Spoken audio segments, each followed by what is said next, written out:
လက်မနဲ့ခွဲရှိပါပြီ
အားလုံးပဲမင်္ဂလာမနေ့ခင်းလေးပါခင်ဗျာ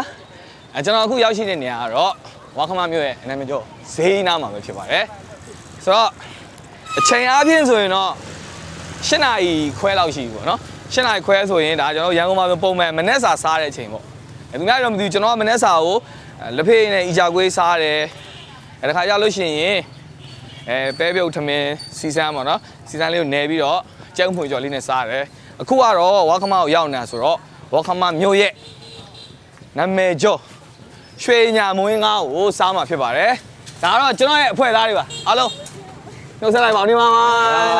မင်္ဂလာပါဟုတ်ပါပြီအဲ့တော့ကျွန်တော်တို့အဖွဲ့သားတွေနဲ့ဒီနေ့မနက်မှာကျွန်တော်ဂိမ်းလေးတစ်ခုစော့မှာဖြစ်ပါတယ်ဘာဂိမ်းလဲဆိုတာရဲ့ဂိမ်းရဲ့စီးကဲနေဆိုကျွန်တော်ရှင်းပြပါမယ်ခင်ဗျာ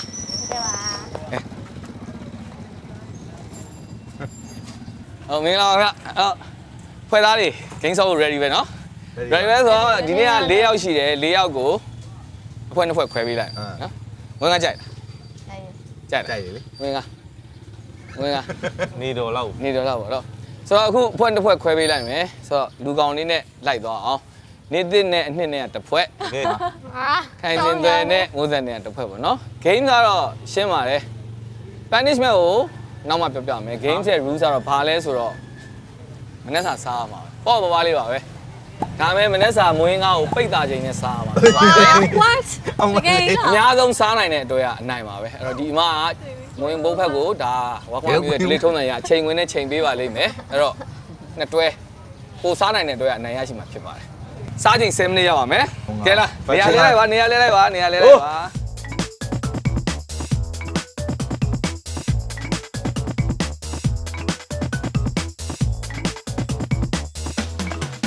ရမိုင်းအဲ့လောက်နီရပါလား မစောအောင်တော့ကြော်ပါ ဟာကနန်း ကြီးပစုံအောင်တော့ကြော်ပါစားကြီး ဒါဒီတစ်မျိုးမှာပဲရပါတယ် မအောင်တော့ကြာမသိခဲ့ နန်းလုံးက အခမတစ်မျိုးမှာပဲရပါ မျိုးပါလေရ ဘာကမှတမျိုးမှာပဲရပစုံအုံနောက်ကျော်နေ ဘုံကားရဲ့ထည့်စားရ မုံကားတဲ့ထဲစားဟာကဲညီမလေးဖိုက်တင် မထည့်နဲ့နော်မထည့်နဲ့ ဘယ်ကိုအားကိုးမယ်တော့သူကအတူတူယူသားမယ်အားကိုးမယ်အစ မမင်္ဂလာပါ ဟုတ်ကဲ့ပါပါရှင် ဒါမွေးငါမိုးဖက်ကိုအချိန်နဲ့ရောင်းတာပေါ့ ဟုတ် နော် ကဲ့ရှင် ဒါဒီမျိုးမှာထူးဆန်းတဲ့ delete တူပေါ့နော်ဟုတ်အဲ့တော့ဒီတပွဲပေါ့နော်ဒီလိုပုံမှန်တပွဲမှာဆိုမိုးဖက်ဘယ်နှချက်သားလောက်ပါ 30သားပါတယ်ရှင်5ချက်သားလည်းရပါတယ်ရှင် 5ချက်သားလေးရနော်အခုအဲ့ဒါဒီအမအခုထည့်ထားတဲ့ပွဲဆိုတာဘယ်လောက်သားလောက်ရှိလဲ ဒါ30သားပါရှင် 30သားတပွဲကို30သားရှိတယ်နော်7မိနစ်တွင်းမှာ30သားပွဲဘယ်နှပွဲစားနိုင်မလဲဆို မ တော့ လီ နော်โอเคပါရပြီအမမွေးရည်လေးထည့်လို့ရပါပြီ ဖိုက်တင် ready 3 2 ဝင်းစား 1 လိုက် ကိုယ်စား go စားတော့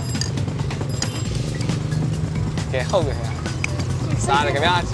ဘက်ကနေသေးအောင်ဖြစ်ပါတယ် စားလို့ကောင်းတယ်အရှမ်းမိုက်အရှမ်းတော်တော် နက်စာမစားဘဲနဲ့အစာခံထားတဲ့ပုံပဲခင်ဗျဒီဘက်ကတော့စားနေပါတယ်စားနေပါတယ် စားမယ် ဖိုက်တင်ဖိုက် အမဒီနားလေးမှာနေပေးပါအမဟုတ်အမဒီနားလေးမှာနေပေးပါသူ ငါဝဲ နောက်တစ်ပွဲအမ30သားနောက်တစ်ပွဲ30သားနောက်တစ်ပွဲဟုတ်ပြီအမ မိုင်း မိုင်းစားနေမိုင်းစားနေကြောင်းကြောင်းနဲ့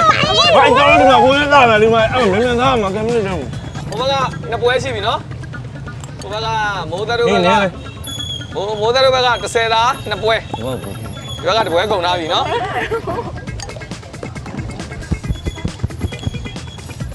နောက်တော့ဝဲ စားပြီးတဲ့ပကံလေးတွေထပ်ထားလိုက်နော်စားပြီးတဲ့ပကံလေးမောအိမ်မှာထားရိုက်မရှိမစားတာခုနဒါနေသေးလို့ကုန်ထားတဲ့ပကံဖြစ်ပါတယ် စားနေနေကြောကုန်းလာထူတယ်ပြန်ထွက်ကုန်တာဗောတန်ရွယ်စားစား မိုင်းစေ ဟာတန်ရွယ်စား ပွဲပြီးဖို့အချိန်ကလည်းနီးကပ်လာပြီခင်ဗျာ10မိနစ်တောင်ကြာပါသေးတယ်စား ဟာအာ ကဲ10မိနစ်ပါအခုတော့မြန်နေပါတယ်ဖြည်းဖြည်းနဲ့လက်တွေကျလာမယ်လို့ထင်ပါတယ်မင်းကလေးတွေစားလာအဲ့တော့မယ်နော်တယောက်စားတာတယောက် ဟာဘယ်လိုလဲအခု အမတစ်ဆက်သားပွဲလေးပြင်ထားပြီနော်အမတစ်ဆက်သားပွဲလေးပြင်လာသူတို့ အဲ့တော့ဝဲ ဟုတ်ပြီ မိုင်း ဘယ်တော့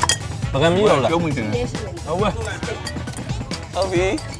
စင်ပြေလားစားလားအစင်ပြေလားအစင်ပြေလား ဘယ်လိုနိုင်ပြီဟို ဟုတ်ပြီဘယ်တော့မှရှိပြီလားဒီဘက်ကဟိုဘက်က3ပွဲလုံးရှိပြီနော် နောက်ဝဲ မိုင်း ဟာ ညံ့ ဟာ မိုင်းပကံဝဲတားလာလောက်တာမိုင်း ဟို မျိုးထားနေရတာ နည်းနည်းကူစားပေးကြပါလားစစ်ကူတောင်းလို့မရဘူးလားဘေးနာ ဒိုင်လူကြီးကူကြီး ကျွန်တော်တို့ဒီကလူတွေဒီမိုးရင်းကားကိုဘယ်နှပွဲအများဆုံးစားနိုင်ဒီကစားရဘယ်နှပွဲစားတပွဲနှစ်ပွဲပေါ့နော်နှစ်ပွဲပေါ့နော်ဒါရန်ကုန်သားတွေဒီမှာကြည့်ရန်ကုန်သားတွေဘယ်လောက်တော့ဆွဲလဲဆို မိုင်းဒီဝဲတော့မကုန်ဘူးပါ ဘာ လေ လို့မလာလဲ သူ့ပေးတာ ဟုတ်ပြီ မင်းတူးလား ဟုတ်ပြီစားတော့ဒီမှာဘယ်နှပွဲစားအခုစားဘယ်နှပွဲလောက်စားနှစ်ပွဲလောက်ရဟုတ်ပြီနှစ်ပွဲအခုဘယ်နှပွဲလောက်ရ ဒီမှာလေး နှစ်ပွဲလောက်စားပြလားပုံမှန်စားပြလားစားပြတယ်နော်နှစ်ပွဲအမတော့ဝင်ပြန်ခြင်းသေးလားဝင်စားပြန်7မိနစ်တွင်းဘယ်နှပွဲကုန်လဲ နိုင်နေပါ စား ဘူး နိုင်တော့စားနိုင်တယ်နော်တော့စားနိုင်တယ်နော် ရောင်းပေးလို့မရဘူး မိုင်းညင်တွေလိုက်ပါအောင်မိုင်းညင်တွေ ရှုံးပေး banishment ရှိမယ်နော်ရှုံးပေး banishment ရှိမယ် banishment နဲ့ကျန်မယ်နော် ပြင်းတယ်အဲ့တော့မပြင်းနိုင်ဘူးပြေးပဲဟုတ်ပါတော့ဒါပထမဆုံးဂိမ်း မစားနိုင်တော့ဘူးဆိုရင်မစားနိုင်တော့ဘူးဆိုရင်လူကလက်ထောင်ပြီးရှုံးပေးလို့ရပါတယ် ငါ့ရုံးပေးဘူးနော် မစားနိုင်တော့ဘူးဆိုရင်လူကလက်ထောင်ပြီးရှုံးပေးလို့ရပါတယ်နော်ဖြည်းဖြည်းလေးဆွဲစားလို့မရပါဘူးဖြည်းဖြည်းလေးဆွဲစားလို့မရပါဘူးပုံမှန်ဇွန်းလေးနဲ့စား ဟုတ်ပါဘူးဆရာဘယ်လိုပေါ့ဘူးလေ ပုံမှန်ခပ်ပြီးစားရမှာဖြစ်ပါတယ် အဲ့မကြီးရမလဲလို့ ဟာဟုတ်ကဲ့ ဟောရိုက်ပါခဏနော်ဒီဟာလေးဒါလေးပြင်ရိုက်မယ်နော်ခဏနော်မ စောချွေးအောင်ပြန်လာတယ် ဟုတ်ပါပြီ မိုင်းမုံငါတောင်းလား ဟင် ကူတောင်းလို့မရဘူးလား သူစားပြီးလို့ရ စားနိုင်တော့ ခုလောလောဆယ်တော့နေသေးဟုတ်ပြီငါးပကံရှိပြီ အဲ့ဒါခဏနောင်း ခဏနားပြီဟုတ်ပြီနားလို့ရပါတယ်နားလို့ရပါတယ်အေးရတယ် ငါလေး တိုင်းနေတာပါ ငါလေး ဒါမိုးဆက်ဖြစ်ပါတယ်ဒါခိုင်းနေသွဲဖြစ်ပါတယ်ဒါနေသေးအောင်ဖြစ်ပါတယ်ဒါအနှစ်ဖြစ်ပါတယ်နော်ပြိဿကိုလှည့်ပြီးတော့မင်္ဂလာပြောလိုက်ပါဦးဘလို့ဘလောင်းလေးနဲ့ နောက်တဲ့ပွဲတွေပဲငါတို့ဒီမှာအားလျှော့လိုက်မှရ ဟုတ်ဟုတ် နောက်တဲ့ပွဲတွေအများကြီးဒီမှာအားလျှော့လိုက် နေလာ ပြ ပြီ င်းတယ်ပထမဆုံးပွဲ စား လောက် လိုက် ကြည့် တော့ မှာမဟုတ် စား နော် လိုက်တော့မလာ နဲ့ ဘူး လေး မမီ မ ဘူး ဖြစ်နိုင်တော့ ဒီဘက်ကနှစ် နောက် လေး တဲ့ပွဲတွေအများကြီးရှိသေးတယ် ဒီမှာအနည်းကောင်က6ဝဲဖြစ်သွားပြီ ဟုတ်တယ် ကျွန်တော်စားနိုင်သေးရနော် အဲ့လိုညှိပြီးတော့ပြန်ပွဲကိုရက်တယ်ဆိုရင်နှစ်ဖွဲ့လုံးပြစ်ပေးခံရမှာညှိပြီးရက်လို့မရပါဘူးညှိပြီးရက်နှစ်ဖွဲ့လုံးပြစ်ပေးမှာ ကိုယ်သဘောနဲ့ကိုလို့တော့ ဆိုတော့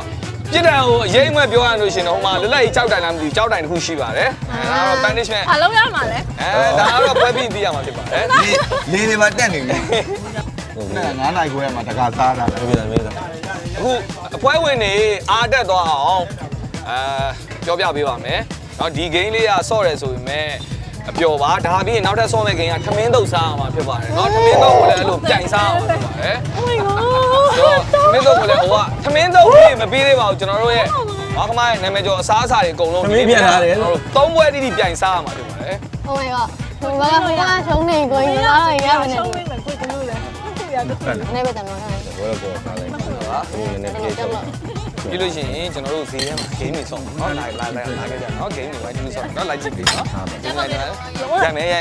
နော်ခဏလေးနော်ဒီမှာ7 minute ပြည့်နော်ခဏလေး ဒါနဲ့ချတိလား 9 minute နဲ့စက္ကန့်30ဖြစ်ပါတယ်31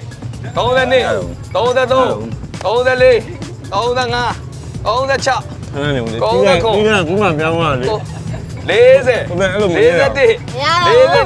42ရာပြောင်းလဲနေပါတယ်44 46 49 48 49 51 အဲ့ထွက်နေမယ်ဟဲ့အဲ့ ပြေတော့ပြေတော့မယ်နော်ပြေတော့မယ်နော် ဘုံက 59 58 59 60ပြေပါခင်ဗျာကျွန်တော်တို့လက်တော့တိပြအောင်ပေးပါဦးကျွန်တော်တို့ရအောင်ဟုတ်ပြီ သူများနေရုပ်ပြက်စင်းနေလက်ကုပ်တီးတယ်နော် ကျွန်တော်ရီးပါမယ်နော်ဒီဘက်ဖွဲ့က1 2 3 4 5 6ဆိုတော့60သား ဒါနည်းနည်းလေးကြံတာကိုယ် 60သားဆိုတော့80သား80သားကိုတဝက်ကျန်တဲ့တော့5ချက်သားနှုတ်ပါမယ် အဲ့လိုပါ အဲ့တော့65ချက်သားပေါ့နော်1 2 3 4 5 6 65ချက်သားပါဟုတ်ပါပြီ နိုင်ပါပြီ ရတယ်ဘူး နေဟောထိုင်ပါဝက်ကိုရီလိုက်ပါဦးမယ်ဒါကိုလည်း5ချက်သားပေးလိုက်မယ်နော်တနာလို့5ချက်သားပေးလိုက်မယ်ဒါဒီမှာဒီဘက်က30 20 30 40 45ချက်သားပဲရှိပါတယ်ဆိုတော့နေသေးအောင်နဲ့နင်းတဲ့ဖွဲကအနိုင်ရရှိတာဖြစ်ပါတယ်လက်ကော့သေးထိမိသေးပါဦး ဟာ ဒီဘက်ကမိုးစံနဲ့ခိုင်စင်တဲ့လက်ကော့လေးကျုံးတာလည်းကြည့်တာပဲနော်โอเคပါကျွန်တော်တို့နောက်တစ်နေရာကိုသွားပြီးတော့နောက်တစ်မျိုးထပ်ဆော့မယ်နောက်တစ်ခုထပ်စားမယ် ကိုကြီး လိုက်ပြီးတော့ကြည့်ပေးကြပါဦးဟုတ်လားကဲလာတော့ကျေးဇူးအများကြီးတင်ပါတယ် ပြေးရလောရကြည့်လား ဒီလိုက်ဒီမှာလေ ဟုတ်တယ်ပြေးရလောအားသုံးရလေးပါမရှိဘူး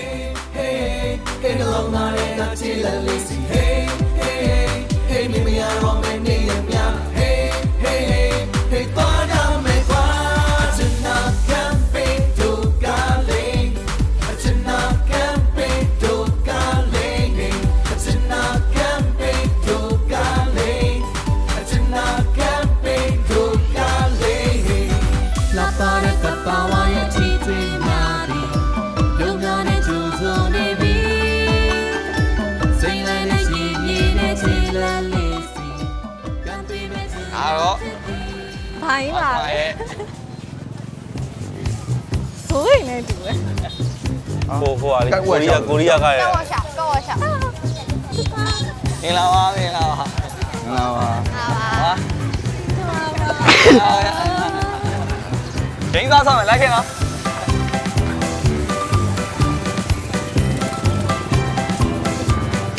ဟာရှေ့မှာလည်းရိုနေနဲ့တလုံးပြီး ရှင်းမှာရင်းနေတယ်လေသူကတော့စမူစာ Oh my god ဖြစ်ပါလေ စိုက်နေလဲ ကိုသက်ဗျာကျွန်တော်တကယ်နဲ့နေရတယ်ကိုသက်တော့စပူတော့မစားပါနဲ့ တော့ ကျွန်တော်တိုင်းရလုံနေတာကို ဈေးထဲမှာကျွန်တော်တို့အမှတ်တရလေးပျော်စရာလေးဖန်တီးမှာဖြစ်ပါတယ် အာ ပြီးရင်ကျွန်တော်တို့ရဲ့ထုံးစံတိုင်းအကျဉ်းသားလေးကမ်းပေးမှာဖြစ်ပါတယ် ကိုသက်တော့ဟုတ်တော့ဘောတကယ်ကြောက်ရှောက်တယ်ကျွန်တော်တို့ကဘိုင်တစ်လုံးနဲ့ရှော့ ကဲဒါနာမည်ကျော်ဝါခမဈေးဖြစ်ပါတယ်ခင်ဗျာကဲ ဟုတ် လူကြီးမင်းတို့ညာဘက်ကိုကြီးလိုက်လို့ရှိရင် ဈေးလမ်းမကြီးဖြစ်ပါလေ ဈေးထဲမှာဖြစ်ပြီးတော့ဘယ်ဘက်ကိုကြီးလိုက်ရင်လဲဈေးထဲမှာပဲဖြစ်ပါတယ်အဲ့တော့ရှေ့ကိုဆက်သွားပါမယ်ကဲဟုတ်ပါပြီဆိုတော့ကျွန်တော်တို့ကအခုဒါမနေ့စောစောဆိုတော့ဒါမနေ့စာစားရတဲ့အချိန်လေးပေါ့နော် ဟာစားရ လက်စာဘယ်လိုစားမလဲဆိုတော့ကျွန်တော်တို့ဒီမြန်မာလူမျိုးတွေဖြစ်တဲ့အတွက်ကျွန်တော်တို့မြန်မာရိုးရာမဟုတ်တွေကိုလက်စာစားမှာဖြစ်ပါတယ်โอเคပါ လိုက်ပါကြည့်ရှုပေးဖို့ဖိတ်ခေါ်ပါတယ်ခင်ဗျာကျေးဇူးအများကြီးတင်ပါတယ်ပြန်ဆုံမယ်ဒါ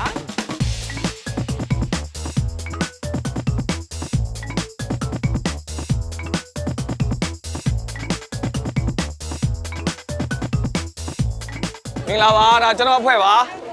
ကျွန်တော်အဖွဲ့နဲ့ပြည်သက်ကိုမိတ်ဆက်ပေးပါမယ်ဒါကမိုးဆက်ဖြစ်ပါတယ်ဒါအနှစ်ဖြစ်ပါတယ်ဒါကတော့နေသည့်အောင်ဖြစ်ပါတယ်အမုံမြင့်ကနေသည့်ဖြစ်ပါတယ်ဒါကတော့ခိုင်စင်သွင်းဖြစ်ပါတယ်နော်ဆိုတော့အခုနော်အခုကစားမဲ့ဂိမ်းလေးကတော့ကဲနောက်ခုရတော့ဖက်ရယူလာဂိမ်းလေးရိုးရှင်းပါတယ်ဆိုတော့ဒီဂိမ်းကဘေးကလူတွေဝင်ဆော့လို့မရတဲ့ဂိမ်းဖြစ်ပါတယ်နော်အဲ့တော့ဘေးကလူတွေဟုတ်ပြီဒီထဲမှာ၄ယောက်ထဲမှာအနှစ်ကအသက်အငယ်ဆုံးဆိုတော့အနှစ်ကို chance တစ်ခုပေးပါမယ်ဒီ၃ယောက်ထဲကဘယ်သူနဲ့ပြိုင်ခြင်းလဲရှင်ပြန်ရမှာရှင်ပြန်ရမှာသူနဲ့ပြိုင်ခြင်းလဲပြန်နေပြန်ရဦးကျေးဇူးတင် ပြိုင်ခြင်းနော်ဟုတ်ပြီအဲ့တော့အနှစ်နဲ့ခိုင်စင်တော်နဲ့တရွဲဖြစ်ပါတယ်နေသည့်အေးအောင်နဲ့ပြန်ရမှာတော့ကျွန်တော်နေရောက်ပြန်မိုင်းနေပြန်တော့မနေပြန်ကျွန်တော်ဒိုင်တယောက်လိုပါမယ်နော်ဒိုင်တယောက်လိုပါမယ်ဆင်းတော့ တိုင်းရမလို့ ဟုတ်ပါပြီအခုအနှစ်နဲ့ခိုင်စင်တော်နဲ့တရွဲနေသည့်အေးအောင်နဲ့နောက်ဆုံးမဟုတ်ခွဲမိုးသက်နဲ့တရွဲဖြစ်ပါတယ်ဘေးကလူတွေဝင်ပြိုင်လို့မရပါဘူးနော်အဲ့တော့ဒီကကျွန်တော်တို့ဘက်ကတယောက်ကြည့်ထားပေးပါတယောက်ကြည့်ထားပေးပါကျွန်တော်တို့ဘက်အဖွဲ့တယောက်ကြည့်ထားဒီနားလေးမှာရက်နေပေးပါဟုတ်ပါပြီဂိမ်းရဲ့စီးကမ်းကိုပြောပြပါမယ်ညောင်အောင်တွေရှိပါတယ်အဝစားမှာဖြစ်ပါတယ်နောက်တာပါညမမုတ်10မျိုးကျွန်တော်နာမည်မေးသွားပါမယ်ဟုတ်ဒီနှစ်ယောက်ကလည်းဖြေရမယ်ဒီနှစ်ယောက်ကလည်းဖြေအောင်ဖြစ်ပါတယ်โอเคဘယ်သူအများဆုံးမှန်အောင်ဖြေနိုင်လဲဆိုတာပြိုင်မှာဖြစ်ပါတယ်နော်ကဲစမယ်တီယူမေးလို့မရအောင်တော့ဘုံနာမည်တွေဝင်ဖြေလို့မရအောင်နော်ကျွန်တော်မေးလည်းမဖြေပါနဲ့ကင်မရာတွေမှာပါပေါ်နေပါမှာနော်ကဲဟုတ်ပြီစပြီဟောဒီခုစမေးပါမယ်ရန်ကုန်ခေါ်နေတော့တူပါတခါလည်းဖြေခွင့်ရှိပါမယ်မဖြေခင်မှာတိုင်ပင်လို့ရပါတယ်ဒါတစ်ဖွဲ့ဒါတစ်ဖွဲ့ဟောအဲ့လိုပါဟုတ်ပြီမလေးလိုက်မှတ်မယ်နော်လာအခုဒီခွဲရင်လာမယ်တခါလည်းဖြေလို့ရမယ်နော်တိုင်ပင်ဖြေပါဟုတ်ပြီစပါမယ်မိုးကျိုးလိမ့်ဒီဖွဲကိုရင်မေးမယ်ဟိုဖွဲတော့ပြီဒါပါမဟုတ်လေဟုတ်ရိုးလိုက်ဟုတ်ပြီနော်ဟိုဖွဲဟုတ်ရိုးလေဟုတ်ပြီတစ်ခုပြီးသွားပြီဟဲ့နော်မှန်လားကိုဟမ်မှန်လားပြီးမှလေဘယ်သူဘယ်နှမရလဲဆိုဟုတ်โอเคနော်ဟုတ်ပြီဒါပါမဟုတ်လေနင်ဘယ်သူရေးမေးတာဒီဖွဲဒါပါမဟုတ်လေအဲ့လိုတမီးတို့ပဲရေးမမင်းနဲ့မင်းနဲ့လေတယောက်တည်းလည်းတမီးတို့ရေးတမီးတို့ရေးဟိုက10ခုတော့10ခုစီလေဒါပါမဟုတ်လေသိလားတစ်ခါလည်းဖြေခွင့်ရှိမယ်နော်နောက်ကိုလက်မေးနောက်ကိုလက်မေးလို့မရအောင်တော့နောက်ကိုလက်မေးလို့မရအောင်နော်ဆက်တယ်ပြောလိုက်ပါလားဟုတ်တယ်ဒါပါမဟုတ်လေဟုတ်တယ်ဟုတ်ကျဲတယ်ဟုတ်ပြီဟုတ်ကျဲတယ်ဟုတ်ပြီဟာတော့တီးလေအဲ့မလာပြီလာပြီနည်းလွယ်ပါလေနည်းလွယ်ပါလေယောက်ျားလေးရင်မေးလိုက်မယ်ဒါပါမဟုတ်လေဟာမသိဘူးအဲ့ဒါဝင်မပြောနဲ့နော်ဝင်မဖြေနဲ့နော်နောက်ကဝင်မဖြေနဲ့မုံမွားစာကျဲမွားစာကျဲလားဘာလဲတခါပြေပြီဖြစ်တာတွေပဲကဲမင်းကလေးတွေခါပဲပြေခွင့်ရှိမယ်မုတ်ပိုင်းတော့ဘာလို့ဝင်မဖြေနဲ့ဘယ်လိုမုံပိုင်းတော့အဲ့လိုကြီးမုံမွားစာကျဲဖြစ်ရမှာလေအဲ့ဒါဘာဝင်မပြောနဲ့လေဟုတ်ပြီ3ခုရှိပါပြီနော်ဟုတ်ပြီမင်းကလေးတွေဒါပါမဟုတ်လေမုံလိုက်ပြဟုတ်တယ်မိုးလေးပြဟုတ်လေဗျာသမီးတို့တိုင်းလိုက်ကြရမိုင်းနေကဲတမက်ရှုံးထားတယ်လေယောက်ျားလေးတွေဒါမှမဟုတ်လေဘယ်ပါလဲဒါလေးလွယ်လေရွှေသမင်းဟုတ်ပြီမမှန်သေးဘူးနော်ရွှေသမင်းအပြည့်စုံရွှေသမင်းမဟုတ်သေးဘူးနော်ဟာငါပါလဲရှောင်းမင်းနော်ဟိုကလေဟိုကအ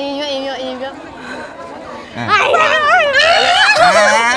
အဲ့လိုနာထုံးပြီးလို့ခေါ်တော့တခုရှိရနော်ခုနကအမကျွန်တော်ပြောတာအဲ့နာမည်မဟုတ်ဟမ်ဒါရဲ့အေးစေးဟုတ်ရွှေကြည့်လားဟုတ်ဘူး ငါရွှေချင်းမုံတာဝါပြင်မကိုရှေးဘာအနိပါလဲကိုကောင်းရင်ရွှေကောင်းရင်ရွှေကြည့်ထင်တာပဲအမမှန်လားရွှေသမင်းကမှန်လားကောင်းကြီးရွှေကြီးကမှန်ကောင်းကြီးရွှေသမင်းတော့နှစ်ခွဲလုံးမားပါတယ်ခင်ဗျာဟုတ်လေရွှေသမင်းကြီးခေါ်တာလေရွှေသမင်းမဲ့လေနည်းနည်းမိုးတဲ့ဆောင်းဖိချမယ်နိုင်တဲ့လူကရင်ချရဆောင်းဆန်စီနိုင်တယ်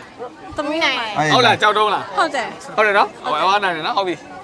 ဒါပါမဟုတ်ဘာလို့လဲသူနိုင်တယ်နိုင် အဲ့ဒါလေသမီး နိုင်အေးပြေးဝင်ရှိတယ်လေ ရှောင်းနေတော့ရေး နိုင်အေးပြေးဝင်ရှိတာ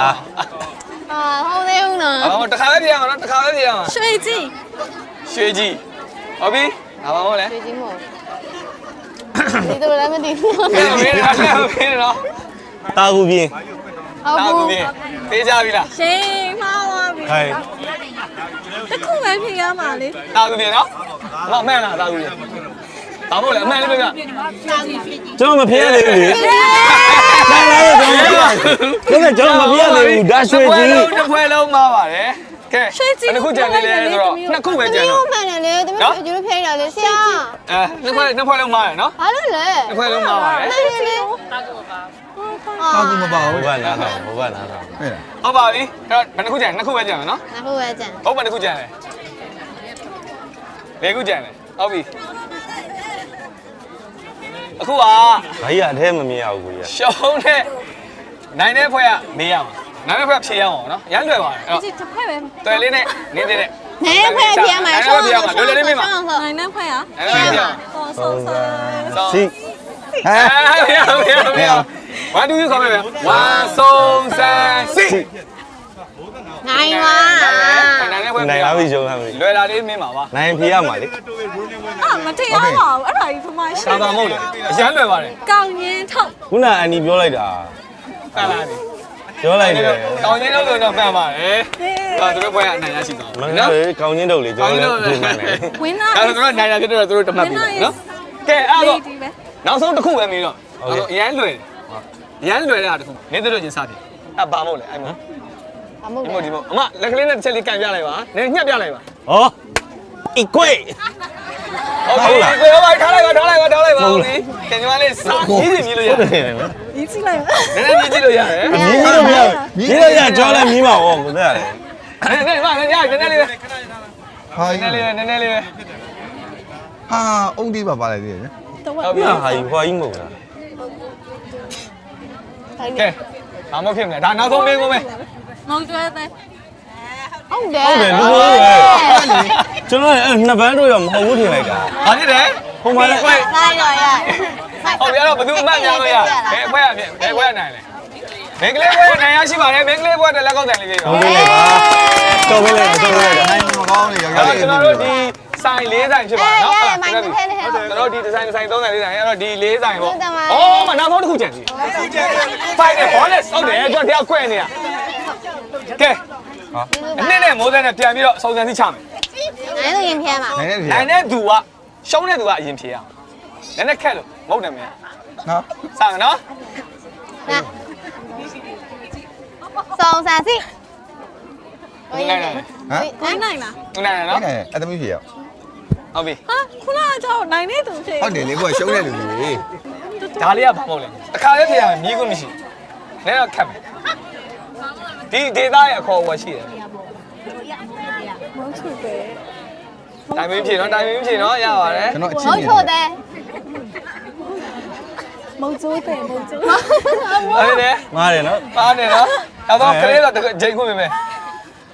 မားနေနော်အတိအကျဖြစ်ရမှာအတိအကျဖြစ် မုန်းကျိုးတီးရမုန်းကျိုး ဟုတ် တီး မဟုတ်ချို့သည် ဘာ မုန်းကျိုးမုန်းကျိုးတီး ဘုတ်ချိုတီ မုန်းကျိုးမုန်းကျိုးတီး ဘုတ်ချို မုန်းကျိုးတီး ဘုတ်ချိုတီ မုန်းကျိုးတီး ဒီမုတ်ချိုတီပြတယ်မားပါတယ် တော်ပြီ တော့ နော် ပြီးသွားပြီလေ တော်ပြီနော် မဟုတ်လေဒါနိုင်ရှောင်းပါ အေးကြပါ ခုနကနိုင်ရှောင်းကဲဟုတ်ပါပြီအဲ့တော့ဒီပွဲကတော့ဘယ်သူမှမနိုင်ပါဘူးတေးလို့ပဲသတ်မှတ်လိုက်ပါတယ်နော်ကျွန်တော်တို့အမှတ်တရအနေနဲ့ကျွန်တော်လက်ဆောင်တွေပေးမှာဖြစ်ပါတယ် ခက်ခက်မှရောက်ကြလူတွေသဘောမကျမှာဆို အခုလေးဒီနေ့ပါကျေးဇူးများတင်ပါတယ်ခင်ဗျာ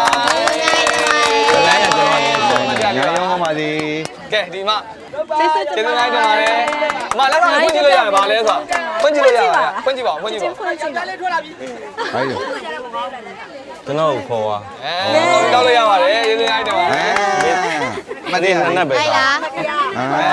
သုံးလက်မသားဘူး ကာလီကာလီပါ ကျွန်တော်ပြန်လာပြပါဒါကျွန်တော်ပြန်လာကားကားကြပါနော် ကားလေးပါနော် ဒီအန်ဒီ ဟိုက်လားပြရမှာ ဟာပြီပြန်လို့ရပါတယ်ဟုတ်တယ်နော်ကျေးဇူးများတင်ပါတယ်ကဲဒီအန်ဒီ ဒီကျွန်တော်တို့အကျဉ်းသားကမ်းမေးတို့ကားလေးစီစဉ်ရပါကျေးဇူးတင်ပါတယ် ဒီမှာလည်းကိုလေးကြည့်ပေးပါဦးဗျာကျေးဇူးများတင်ပါ ကျေးဇူးများတင်ပါတယ် နိုင်နေပါတယ် အမှန်တကယ်တော့ အဲ့တော့လာကြည့်တဲ့ပရိသတ်တွေကိုကျေးဇူးတင်တဲ့အနေနဲ့မိုးဆက်ကဒီမုတ်တွေဝယ်ကျွေးမှာဖြစ်ပါတယ် အဲ့ဒါမမလာပါဘူးလက်ချီ ဘိမင်္ဂလာပါ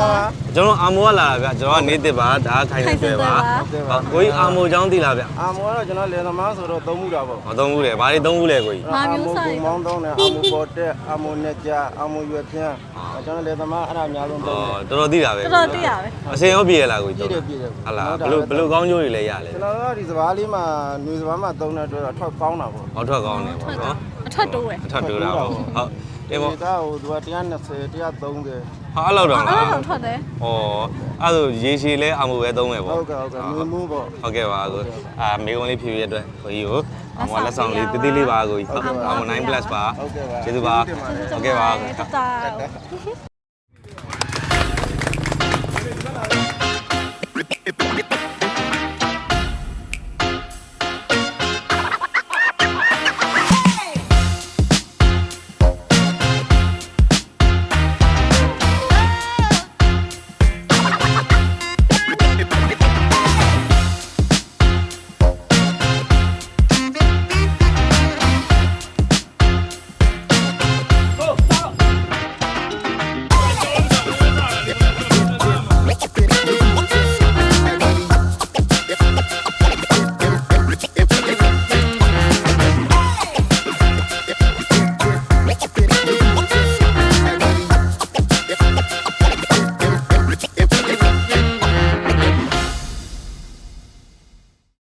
ဝါခမသူဆိုဝါလုံးနဲ့ဆိုင်မြို့နော်ရွာမဟုတ်နော်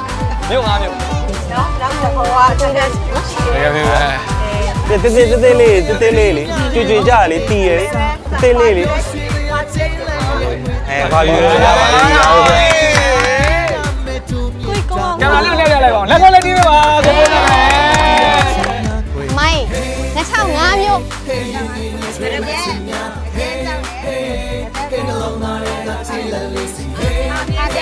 ဟောတယ်နော်ဟုတ်ပြီ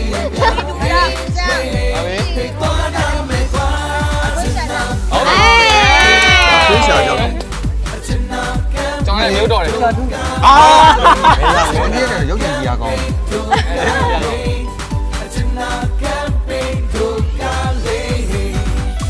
ဒီနေရာကိုတွေးတူးနေတွေ့ဒီနေရာအာဂျုံပေါက်ကိုအမိတူးနေတယ်